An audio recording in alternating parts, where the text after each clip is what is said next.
ici n'a pas examiné des preuves qui prouvent l'innocence de mon père. Des preuves qui suggèrent que toute cette affaire est basée sur des fabrications et des conflits d'intérêts qui atteignent... Elle fit une pause, regardant directement le juge étonnamment haut. La tension dans le tribunal était électrique. Des téléphones apparurent dans la galerie alors que les gens commençaient à enregistrer.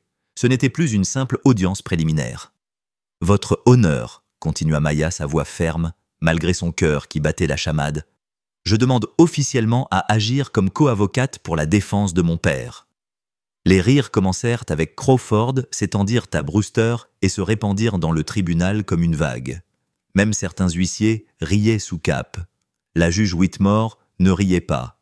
Ses yeux se rétrécirent alors qu'elle étudiait la jeune fille qui se tenait impassible au milieu des moqueries. Quelque chose dans la posture de Maya, dans la façon dont elle tenait ce dossier délabré, dans les citations juridiques qu'elle avait énumérées sans note, fit que l'estomac du juge se serra avec une sensation inconnue. Cela aurait pu être de la peur. Les rires continuèrent de résonner dans le tribunal, alors que Maya restait ferme son jeune visage, affichant une détermination qui appartenait à quelqu'un 3 fois plus âgé. La juge Whitmore leva son marteau prête à rétablir l'ordre par la force si nécessaire. « Assez !» Le bruit du bois sur le bois fit taire la salle. « Jeune fille, bien que votre performance soit admirable, ce tribunal ne tolère pas que des enfants jouent à l'avocat.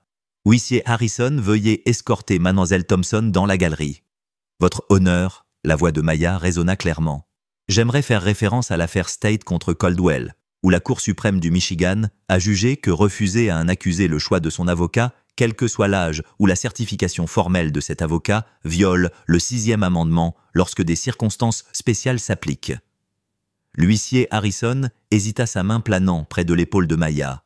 Même lui pouvait sentir que cette situation était différente. Crawford se leva, le visage rouge d'indignation. « Votre honneur, cela se transforme en cirque. Je demande le rejet immédiat de cet enfant et la poursuite de la procédure. »« Appuyez !» ajouta Brewster à la hâte, clairement embarrassé d'être surpassé par une adolescente.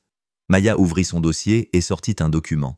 « Avant que vous ne statuiez sur cette motion, votre honneur, peut-être devriez-vous examiner ceci. C'est une déclaration sous serment signée de mon père, me désignant comme son représentant légal, témoin et notarié. Il a le droit de choisir son propre avocat. »« Elle a 13 ans, » Crawford cria pratiquement. « Mozart composait des symphonies à 5 ans, » répondit Maya calmement. « Mary Shelley a écrit Frankenstein à 18 ans. L'âge ne détermine pas la capacité, monsieur Crawford. Ou n'avez-vous pas lu Peterson contre State Board ?» Les yeux de la juge Whitmore se tournèrent vers son greffier qui cherchait frénétiquement les citations de jurisprudence que Maya laissait tomber comme des miettes de pain. Chacune d'elles était vérifiée. « De plus, » continua Maya, avançant, malgré la présence planante de l'huissier Harrison, « ce tribunal a un sérieux problème de conflit d'intérêts.